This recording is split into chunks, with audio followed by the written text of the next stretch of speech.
வேல் வீச்சரங்கம் என்றால் ஏதோ பேச்சிலேயே ஒரு வன்முறை இருக்குமோ என்கின்ற எண்ணத்தை உருவாக்கி கூடாது என்கின்ற பயம் எனக்கு வந்தது. கலைஞருடைய விழாவை ஆண்டுதோறும் எப்படி நடத்துவார் என்று தெரியும்.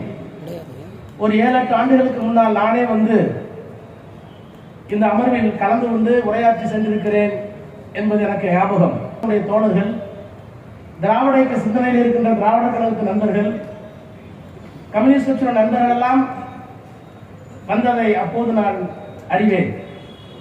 ஆனால் இந்த மேடையிலே ஆசிரியர் பெருமக்கள், மாணவ கண்மணிகள் அதிகமாக வந்திருக்கிறீர்கள்.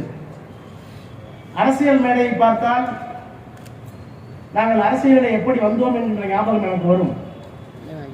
அதிலே பெருமை உண்டு, சிறுமை உண்டு, இன்னும் சொல்ல போனால் துன்பம் உண்டு, துயரம் உண்டு.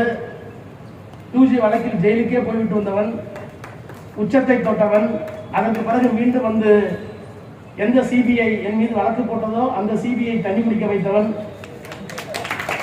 எல்லாம் இருந்தாலும் கூட அரசியலிலே ஏறும் இறங்குமாக இருக்கும். ஆனால் இந்த மேடையில் நம்முடைய பிள்ளைகளை எல்லாம் பார்க்கிற போது எனக்கு என்னுடைய இளமை காலம் ஞாபகத்துக்கு வந்தது மட்டுமல்ல, அந்த இளமை காலம் தான் கலைஞரோடு என்னை கொண்டு வந்து நிறுத்தியது.